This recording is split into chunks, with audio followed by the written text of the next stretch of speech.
Hello there and welcome back to another Genshin Impact video. This time I actually want to take a look, well, more of a listen, to the voice lines that Arlecchino has, because I'm honestly really curious to see what information we'll get up, especially about the other harbingers. Since even with the previous harbingers, with Scaramouche and with Child, they both had some voice lines regarding each of the different harbingers. That's how we knew that they considered Arlecchino to be mad, a mad person, whatever, right?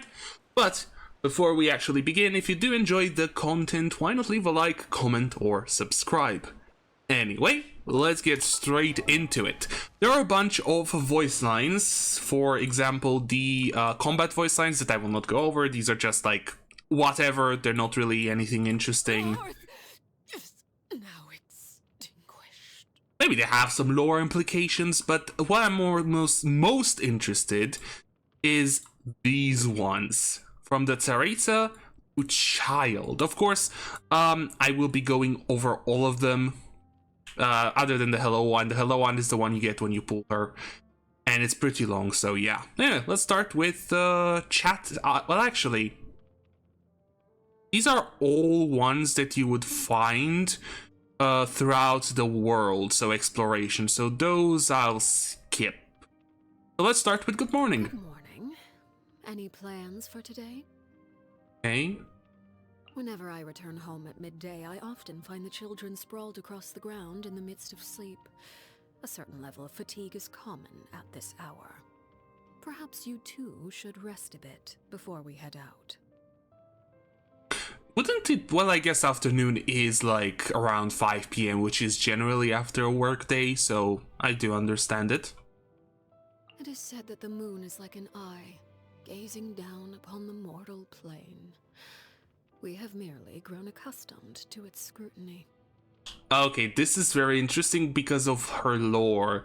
So there's this thing right now because of a book that was earlier in the game, and also the fact that she has the Crimson Moon. There is, I don't know if it's fully confirmed, but people are theorizing that she is, if not a straight up Khaenri'ah, she at least has a Khaenri'ah curse. Because the Tsaritsa does call her cursed, right? So it's entirely possible that she's not necessarily of Khaenri'ah descent, but maybe she ended up in some place that had to do with the Crimson Dynasty of Khaenri'ah, similar to how Child got his foul legacy by falling into the abyss. So it could be something similar to the foul legacy, right? But it's Khaenri'ah stuff. But yeah, talking about the moon and everything, like an eye gazing upon the mortal plane, that's interesting. I'm really curious where her lore is going to go, and if we'll ever find more about the Crimson Dynasty of Khaenri'ah, because like we'll need to delve into the Khaenri'ah story at some point. Time to retire for the night. Oh, can't sleep, you say? Well, I'm afraid you'll have to figure something out for yourself. I have a certain suspicion my solution won't be to your liking. What, is she gonna pull out like a cartoonishly large hammer and bonk us? Chloroform could work. I don't want to get punched. Perception. Seeing yourself clearly is a difficult task indeed. Perhaps even a thankless one. After all, they say those who lack adequate powers of self-perception often lead a happier existence. I honestly have to agree with this one. We're going into human philosophical stuff like self-perception. I don't want to get called out. On occasion, I hear others whisper in secret, calling me cold and cruel. People are free to believe as they wish. And I don't intend to clear up their misconceptions.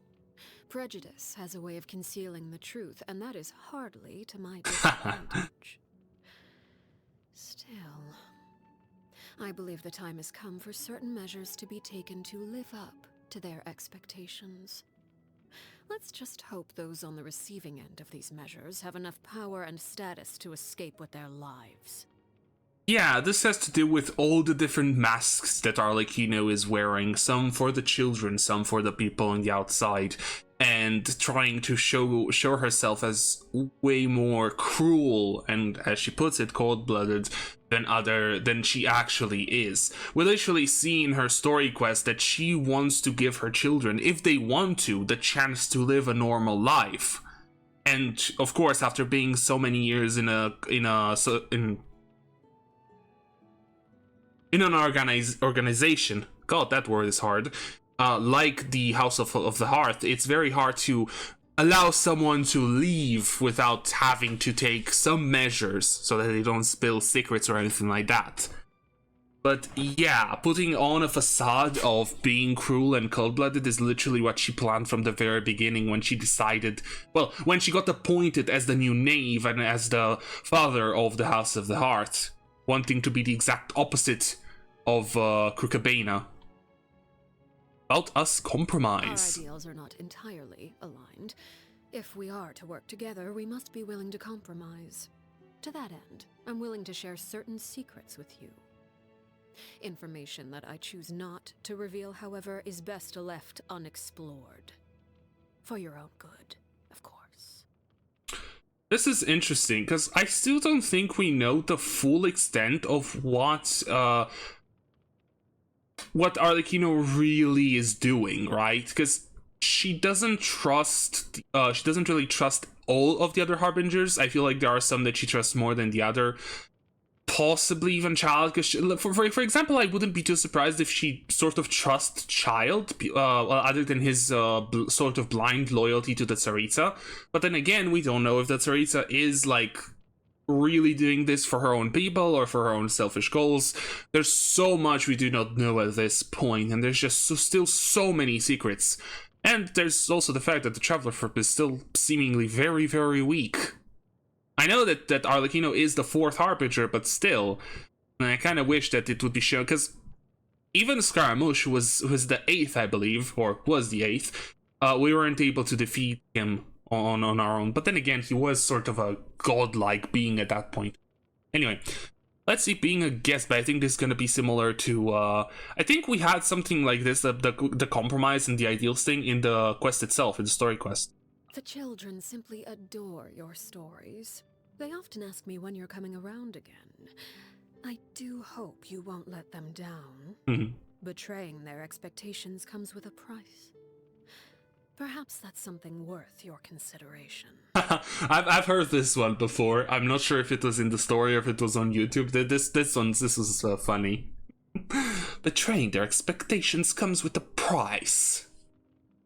For the longest time, there wasn't anything I desired, until the idea came to me to assassinate Crusabina. It was a ludicrous thought then. She was a harbinger, famed and experienced, and nearly everything I knew about fighting was taught by her hand. However, it appears you need only desire something with sufficient intensity and the gods will answer. In the end, I gained a vision. And after making certain sacrifices, I mastered this power. Surpassing one's teacher often requires the pursuit of the unexpected.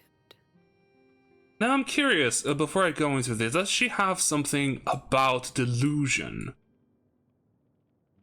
It doesn't really look like it. Interesting, because when she's in her form during the fight, doesn't she have a delusion on her back?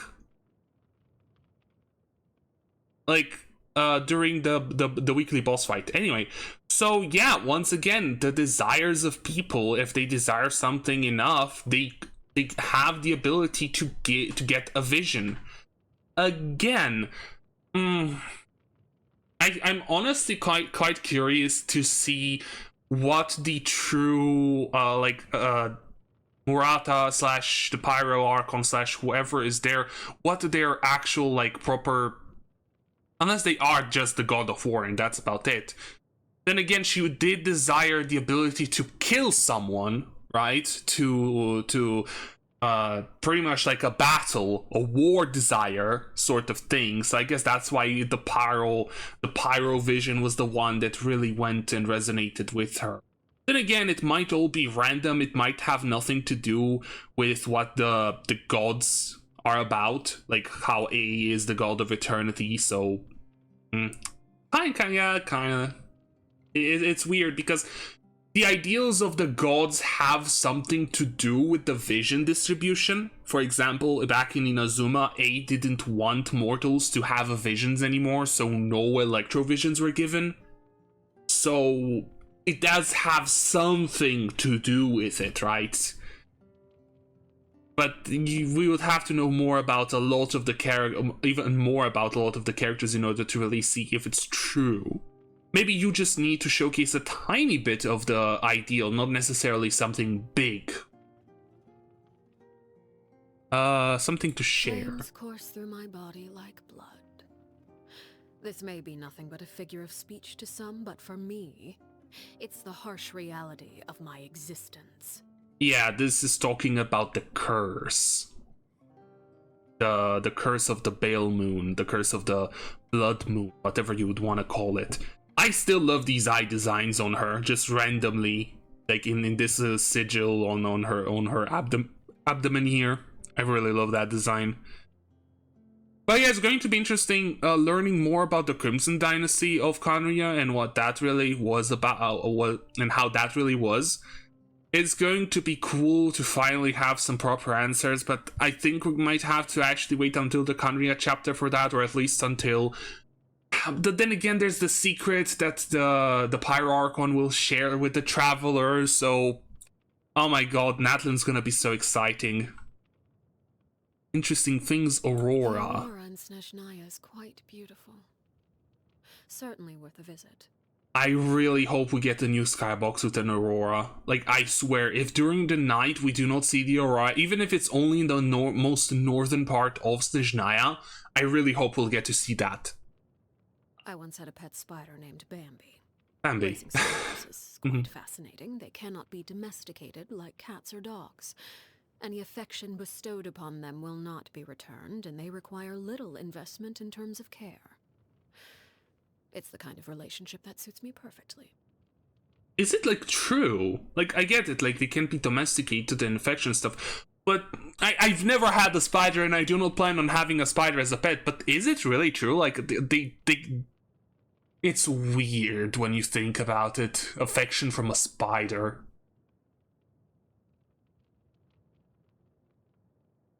Anyway, Linny. Clearly once asked me what a real home looks like, but I had no answer for her. How could any of us know the answer when the House of the Hearth is made up entirely of people who never had a place to call home? By killing Crucibina, I was able to assume the identity of father and rebuild the house under a new set of rules. Still, I'm well aware that even with these efforts, the house is far from that ideal. As for what a real home truly looks like, I suppose that question is best put to the side for now. Perhaps one day, Linny will be able to give me a new answer. Yeah, this kind of shows the I can call it generational trauma that the House of the Hearth put on its children, especially back when Crucibina was still the knave.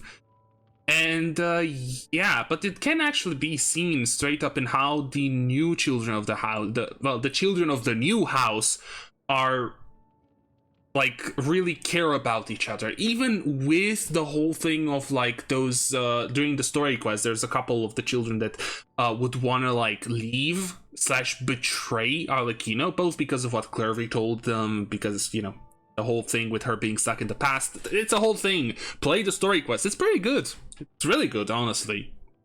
But yeah, with how the children of the house are now in present day, I feel like they could really build sort of like a family, even if it's on the basis of being Fatui agents and whatnot.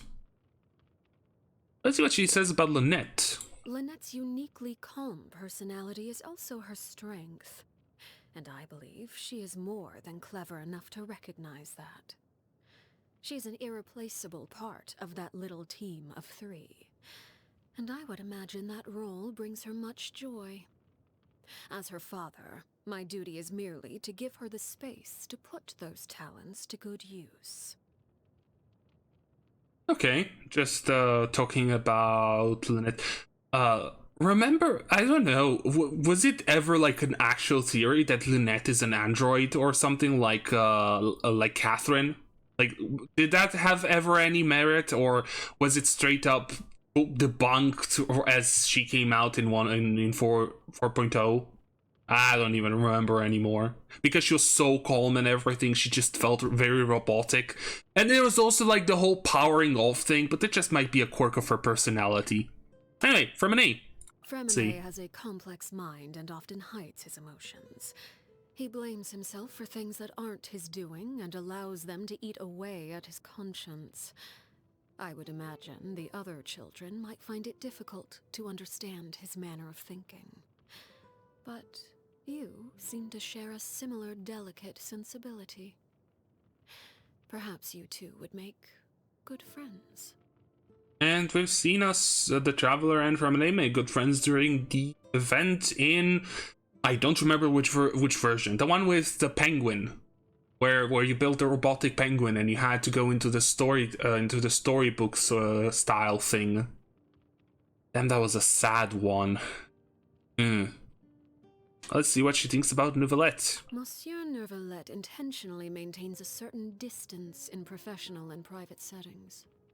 Many say this makes him cold and unfeeling, but I believe the truth is just the opposite. In order for all beings to be treated equally under the law, a certain level of emotional distance is expected.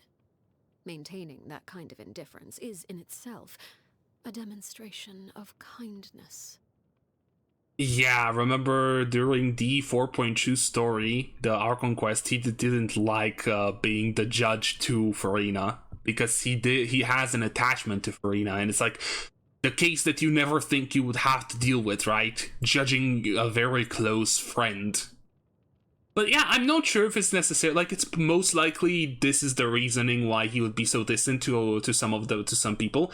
But there's also the fact that he himself being a dragon and everything like that, he doesn't really process emotion the same way as humans do. And I believe we saw that during his story quest as well.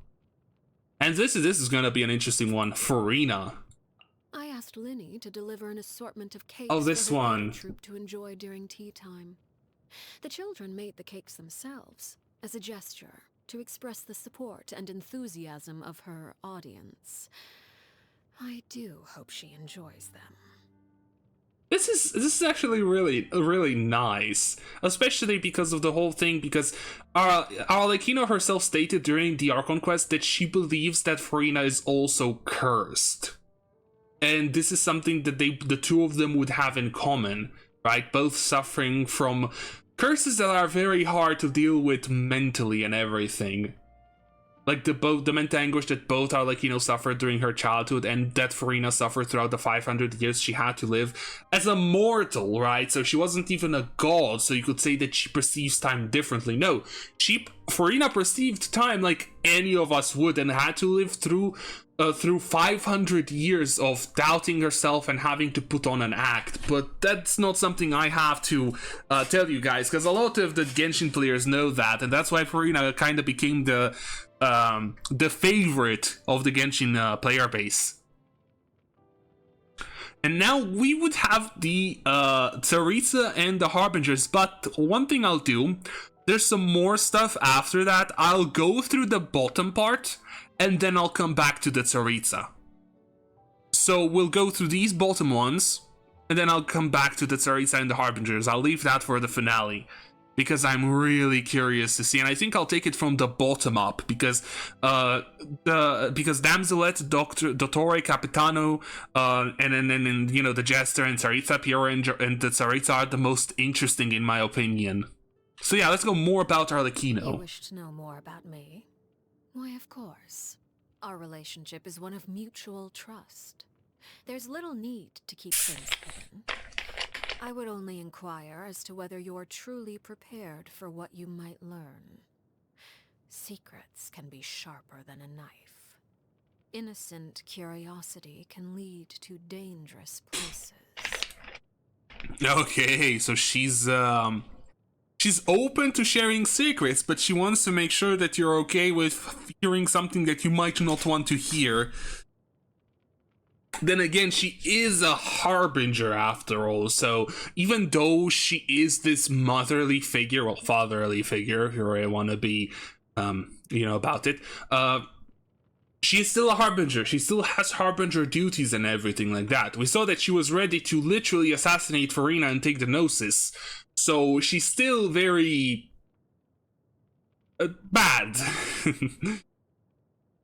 Let's see, 2. The moment you wield a blade, you realize that different lives carry different weights. Some people have an air of renown and distinction, yet grovel and plead for their lives when faced with death. Their outward demeanor nothing more than a hollow facade. Others appear unremarkable, yet carry a heavy burden within. Despite the factors that differentiate us in life, death awaits us all. The great and final equalizer. Cruel, you say?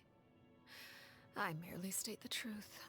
Well, if the whole, cruel is talking about that death awaits us all, that's just, it's the truth. At the end, it's only death, unfortunately. But, in real life, it matters what you do up until that point most. My Snezheviches and Snezhevnas. Those with the courage to walk through shadow, even when the world gets dark. And the conviction to embrace the heat, even at the risk of getting burned. I will do my utmost to teach them how to navigate life. The House of the Hearth begs favors from no one. Like a spider, we hunt for what we want. So this is how Snezhnaya citizens are called?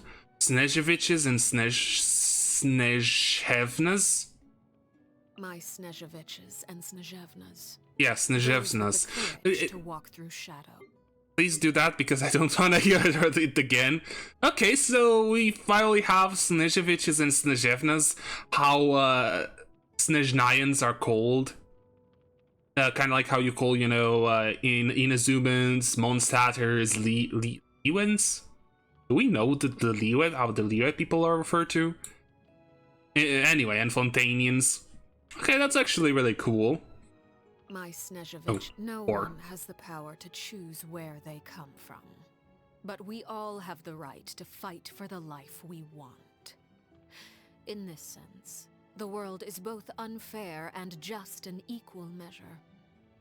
I don't take in children out of a desire for recompense. In fact, should they so wish, the children are free to leave and pursue a life outside my organization. So long as they're willing to pay the price. And if you did the story quest, you know that the price is their memories since joining the organization, since joining the House of the Hearth. And it's interesting because during that same quest, we know that the flame in the bottle that she gives to the children who want to leave have been made in collaboration with Dottore. This collaboration started almost as soon as she became father. So she wanted to, the knave, so she wanted to give this choice to the children as soon as possible to not keep those who want to live normal lives inside of the house. So she started working with Dottore even though she despises him because of what he did to the previous house's orphans, but she had to work with him in order to be able to give the children the life that they wanted to have. So, yeah. Fate can be a peculiar thing. When I was young, Mother favored me due to the unusual set of abilities I possess. No one was able to discern their true nature, not even me. We would only speculate that they were the result of some sort of hereditary curse. whatever the origin of my power. All I knew was that it was the source of my strength, and often the impetus for my suffering. It was only after I became a harbinger that I finally learned the truth from the jester. He expressed surprise that the Crimson Moon bloodline had not gone extinct, and that, in a strange twist of fate, the House of the Hearth had ended up in the hands of an orphan of that lineage once again. Right. I cannot say what the future holds. I trust fate will give me an answer in time, and when it does, I'm prepared to do things my way. Even if that means striking down fate with my own two hands. Okay, so earlier in the video we speculated about the whole blood dynasty, or maybe she was just cursed. Now, okay, so I didn't go through these before. This is the first time, and that's why I wanted to make a video. I wanted to react to these and actually talk about each of them. So it's full-blown confirmed that she is of the Crimson Moon dynasty. She is a descendant of the Crimson Moon. It's just that the curse is most likely something hereditary. So the people who made it out from that dynasty most likely ended up, you know, having children and having descendants. But maybe the whole, like, the curse doesn't affect everyone. So maybe it's just it just happened so that it affected her. Or maybe it does affect everyone, and everyone who's a descendant of the Crimson Moon dynasty has the X eyes and the curse. It's just that, you know, since Arlecchino was an orphan since very young, we don't know anything about her parents. So that's possible. And again, we have the whole thing of striking down fate and going against fate. And also, this passage, the House of Hearth had ended up in the hands of an orphan of that lineage once again. If I recall correctly, I haven't read the book itself personally, but I've heard things. The book that I was talking about earlier, about the Crimson Moon dynasty, also mentions the House of the Heart, or an orphanage similar to it, that was in Khaenri'ah. And it was like an orphanage or something like similar for outworlders, so people like the travelers who aren't of the world, or of Teyvat.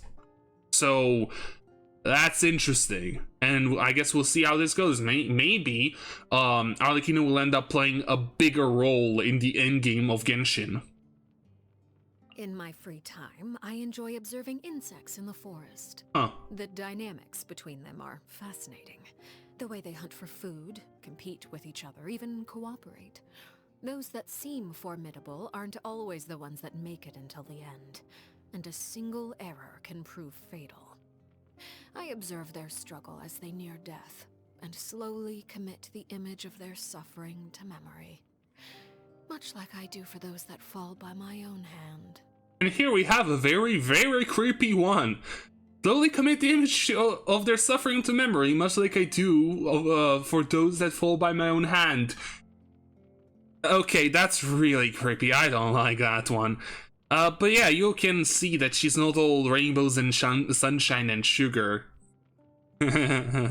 She might want to be a good father for the children, but if you're a bad guy, you're not going to have a fun time. The children often make use of words and phrases from popular vernacular Right. that are only comprehensible among themselves, much like the code words we use during missions. Of course, children often need their own space, and I fully understand that. So what you need to get from this one is that Arlecchino's a boomer, and she does not know what Riz means. On occasion, we hold barbecue dinners at the house, and the children prepare the ingredients themselves. They enjoy participating in activities like that, and the feeling is mutual. After all, it's always possible certain familiar faces will be missing from the crowd the next time a similar event rolls around. Yeah, it's really sad, because the thing is, while the House of the Hearth might be like a family for a lot of the children, it's not like what you would call a true family because of things like this. Enjoying the barbecues and dinners together mainly because sometimes some might be missing forever. It's not how you want a family to function, right? Least favorite food. This is gonna be interesting. I dislike complex seasonings. They dull one's sense of smell and taste. Allowing the ingredients to maintain their original flavor is also a way to respect their integrity. So you eat chicken, just boil or fry the chicken and that's it? Nothing on it? Yeah. Okay, I guess. I hope she likes salt at the very least. Then again, she says complex seasonings, so yeah. Receiving a gift. Is this for... Can you give gifts inside of the teapot? An impressive showing of culinary expertise. Perhaps you'd be interested in teaching a cooking class at the House of the Hearth? An impressive showing of culinary expertise. Perhaps you'd be interested in teaching a cooking class at the House of the Hearth? I had to play it twice because it feels like her tone is different than everything else up until here. Like, she's properly impressed. Huh. The taste is palatable. Perhaps the children will enjoy it. Hey, yo, you don't have to, like, diss the foods that badly. The taste is palatable. Come on. The intent is appreciated, but there is much room for improvement. Oh, is this, like, depending on what kind of food? Like, delicious, normal, and, like, strange food? Maybe? This memo states that today is your birthday. Is that true? Birthdays should be lively occasions. It's always nice to have an excuse to set formal matters aside every now and then, whether it's for the purpose of celebrating yourself or others. Come, I've prepared a feast for you at the House of the Hearth. Let's not keep the children waiting. Aww. Then again, the way that she says the children waiting is a bit off-putting. So I wonder, like, does she actually care about the traveler, or is she just, like, doing this because she knows the children are friends with us, like the trio and everyone else? Always keep moving forward. Never let yourself be constrained by power. Would you be constrained by power? Like, if someone else's power, then yeah, but if it's your own power, could that constrain you? Actually, yeah, if you have a lot of power and you're holding back because you're afraid of it, then yes, it is constraining. Interesting. Anger makes you impulsive, and sorrow causes you to waver. Always maintain control over your emotions.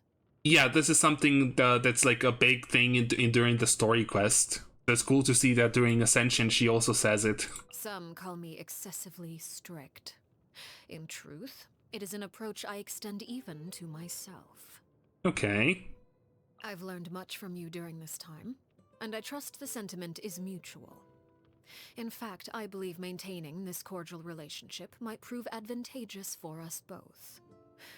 Who knows what thorny issues the future holds? I imagine there may yet be many an occasion for us to join hands. I do wonder how canonical a lot of these voice lines, like specifically the Ascension voice lines, are. Because there's this whole thing that, you know, the characters joining you on your journey is not really canonical and stuff like that, so who knows. Anyway, it's time for the big thing. The Harbinger voice lines. These are gonna be so cool. But yeah, as I said, I'll take it from the bottom because the top ones are gonna be the most interesting in my opinion, starting from Damselette. I'm really curious about her. Anyway, let's start with Child. Objectively speaking, his personality is ill-suited to that of a harbinger. He often tries to think the best of others and finds himself used by them as a result. Of course, he is very talented. With time, I'm sure he'll come into his own. I see no need to judge him too early. Okay, so that's cool. She actually does have some faith in Child. But yeah, so ill-suited to that of Harbinger, because we see a lot of the Harbingers are very... not cool, right? They're not really that great of people, while Child actually still has, like, his goodness, if you really want to call it that. Exactly what she tells, that people could take advantage of him. Okay, Senora. This could be interesting because this might actually talk about the funeral, when you think about it. She and Oh. Piero were the first harbingers I became acquainted with. Her prideful attitude when she first visited the House of the Hearth failed to earn her many friends among the children. Subsequent visits were accompanied by gifts, and the stately claim that those who dislike me shall receive none. The children quickly learned how to play pretend, and she in turn basked in their attention. Oh. Superficial though it may have been. I imagine she quite enjoyed being surrounded by children, perhaps due to the persistent loneliness that plagued her. I found her sacrifice to be a great shame. May she be reunited with her lover in death. So one interesting thing, is this different before Sumeru? Before the Wanderer story quest, before the Scaramouche story quest, is this different? Because we saw in the animated in the animation, pretty much in the mini anime episode that Arlecchino got, that it wasn't just Piero and Signora, it was also Scaramouche who was there with them. It was 3 harbingers that were there during her initiation as the knave. But it's possible that, like a lot of other voice lines that mention Rocco Devata, once you do the Wanderer story quest, Scaramouche isn't mentioned here anymore. But yeah, it's actually kind of interesting to see that even though she was very prideful in everything, and she did want to be around the children, and she did want to be liked by the children. Of course, Signora went about it the wrong way. Those who dislike me shall receive no gifts. But yeah, it's interesting because to think about it, it's most likely something that she wanted to do. Like, Signora wanted to be liked by the children because she never was able to have any of her own because of her husband, her lover, dying during the Archon War. As Arlecchino puts it, may she be reunited with her lover in death. Greater. I won't deny that he is a capable and imaginative individual, but he lacks clarity. He can formulate grand plans and manipulate the economy with ease, yet at the same time, he allows his actions to be governed by the vengeance and hatred locked in the depths of his heart. Rational people often believe themselves capable of controlling their emotions, but I believe that confidence is their greatest weakness. Okay, so a Greater is a very emotional person that lets himself get controlled by his own hatred. Okay, interesting. Not much, but this could be interesting. Marionette. I have little interest in her. She's extremely passionate about her research and does not appear in public often. In fact, many of our officers have yet to see her at all. Compared to, let's say, someone who would go so far as to create segments of themselves to better wander across the land, I suppose you could say she is at the other end of the extreme. Interesting. Now, I wonder, so during the Harbinger trailer, like 2 years ago, when we first saw all of the Harbingers, Marionette was the little girl-looking one that was on a robot. Now, my question is, if it's to this extent that she wants to, not be seen in public, would that little girl be an android, like Catherine? I think people have already been theorizing this, that the little girl could also be just an android. So have we not yet seen the real Marionette? Because you could take the name Marionette as both. Oh, I am very sorry, Valentino. I cannot take your request now. Worst timing ever, dude. Anyway, so because Marionette could be taking that the little girl is the puppeteer, and she's puppeting the machines around her, or or she's back in the shadows like an actual puppeteer above everything, and she's puppeteering the android, the little girl android, alongside every other machine. But yeah, it's also interesting because this is also taking in Dottore and his segments. I wonder if in the Dottore one she'll talk about how the segments are gone now. It's, I guess we're going to see, because Marionette has to appear at some point, even if not as a full, like, playable character, at least like how Dottore appeared in Sumeru as an antagonistical force. Or just an NPC, at the very least, with a story. Anyway, let's see about the rooster. The rooster holds little love for me, and the feeling is mutual. He is an acceptable mayor, I suppose. Perhaps even an exceptional one. He has an uncanny ability to make great gains at a small price, which has earned him substantial acclaim throughout his political circles. However small the price may be, if it continues to come at the expense of my organization, sooner or later... And this is where we see her not really trusting all of the harbingers and not really being buddy-buddy with all of the harbingers, because she cares the most about her children and about the House of the Hearth than she cares about the other harbingers and what the Tsaritsa's plans really are. Of course, if the Tsaritsa's plans end up being beneficial to the House of the Hearth, why not go on with those plans, am I right? And now we get to the top. The top... well, technically 3 harbingers. Damselette, Dottore, and Capitano. She is a very special harbinger. Pose her a question, and the answer you receive will be entirely unpredictable, if she sees fit to give a proper answer at all. Regardless, any answer you do receive is sure to be an interesting one. Pose her a question, and the answer will be unpredictable if she sees fit to give a proper answer at all.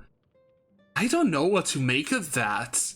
The only thing I can kind of see is that she doesn't see the world around her like everyone else, or she's very airheaded, right? Always with her head in the clouds and stuff. I don't know, because this is purely speculation on the basis that the Damselette is either a Seelie or a Seraphim because of the wing-looking things that she has. There's nothing really there's nothing much here, unfortunately, so let's move on to Dottore. When I first took over the House of the Hearth, he proposed a number of plans for us to work together. He wanted me to send any rejects to him. He planned to experiment on them and then share the results with me. I heard that he and the previous knave had quite the professional rapport in that regard. All I can say is that if he weren't one of my fellow harbingers, I would have expedited their happy little reunion long ago. You know, if you want, we can help you with that in that regard. There's only one segment left. I guess, but who knows, with Dottore there might be more, he might be making more. So let's just quickly take care of that one, so there's one less big harbinger to take care of later, you know. He is very powerful, and that power comes with a high level of responsibility. However, I believe him to be someone worthy of respect, independent of the power he holds. Oh, so she actually respects Capitano. That's actually good to know, because if Arlecchino actually has respect for someone, that means a lot in my opinion. That means that that person is trustworthy by her. So yeah, so she doesn't like Dottore. She doesn't really like the rooster, mainly because of his dealings with and him like doing stuff about the House of the Hearth. Marionette, she seems indifferent about her greater. She doesn't really like him because he's being like controlled by his own emotions. She pities Senora, and she actually sort of has hope for Child. Interesting. Anyway, let's go for Piero now, the top dog of the Harbingers. As the original Harbinger, much about him remains a mystery. Upon our first meeting, he recognized my background with ease. Yet, to this day, I know little about him. And it does make a lot of sense, because Piero is Conrian. If I believe, I don't know exactly for sure what role I think he was like an advisor to the king or something like that. I don't remember properly, but he was part of Conria back in the day during the before and during the Conria War 500 years ago. So yeah, kind of sad that we don't get anything new about Piero here. And now the final one, the Tsaritsa. When I was imprisoned, it was the Tsaritsa who pardoned me and gave me the title of harbinger. I could sense she was a person of true sincerity and compassion, unlike all those pompous hypocrites with their posturing and rhetoric. Yet, it's difficult to say whether her compassion alone is enough to melt the ice and snow that permeates her land. All I can say is this. If we are forced to be at odds one day, I will raise my weapon against her without hesitation. Because that is the greatest level of respect I am able to bestow. So the Tsaritsa's sincerity and compassion are true. Huh. Now that's actually kind of an interesting reveal, because that means that the Tsaritsa truly believes that what she's doing is the good thing, right? Kind of like how sometimes a villain might believe that the evil things they're doing are good from their point of view. But again, the question remains: what is the true purpose of the Tsaritsa gathering the Gnosis? Like, we believe that it's in order to fight against Celestia, because Celestia might have been the one who. But I don't know, because it's so weird, because we don't have the truth behind the reason of the catastrophe in Conria happening. There's like Gold, who've been told that Gold, at least in some areas, we've been told that Gold was the one who created the whatchamacallit, the dogs, the abyss dogs and whatnot, and in Durin and stuff. But Durin, the dragon, its own sort of view on everything was that of a young child sort of thing. I don't know, it's very complicated, and I don't know the lore properly, especially at this point, since it's been a very long time. But it's weird, because we do not know if it was Celestia wanting to take down Conria Peg that started it all. We do not know if it was truly Gold and the Conrians wanting to go against Celestia at that point in time that did it all. We don't know if Celestia applied the curse to the Conrians, but I think, if I recall correctly, some more recent lore says that it's possible that the curse existed there. The curse that turned them into Hilichurls existed there before, or something like that. It's very complicated stuff, and my brain cannot comprehend the entirety of it. But yeah, all I think we gotta take away from this is that it's entirely possible that Tsaritsa is going to be a good guy, and she might not end up being villainous towards the Traveler. Especially if the Traveler will also want to go against Celestia. I think in my opinion, this whole thing is going to start once we know the secret that the Pyro Archon will tell us. I think that's exactly what is going to start the true end game of Genshin, unless the true end game is going to be, story-wise, I mean, it's going to be in Conria. Because, right, we also have the Conria chapter. Jesus, there's so much stuff. But yeah, what about, like, I'm going on a tangent here. What about the voice lines for Arlecchino? They're pretty cool. Like, it gives more insight into the way that she thinks, like pretty much every voice line, I believe, until this point. Unfortunately, we've learned some things, like Marionette is a very, like, it's a very non-public person, Child has very good potential, you know, and some more cool stuff about, like, Senora going to the House of the Heart, wanting to be, you know, liked by the children. There isn't that much. Like, notorious things that we knew from the story quest. Capitano has the respect of Arlecchino, so we know that he is, like, not just a very powerful person, but also very good. Not good. I don't know how to put it, really. No, actually a good person. I don't know. I can't really find a better word to use here. Columbia is very weird with her answers to questions, which could be which is like something to about her personality, so it's not that bad. But yeah, honestly, it was really cool to go through these. So, but we're done now. So yeah, I want to thank you guys for watching, and I'll see you all in the next one.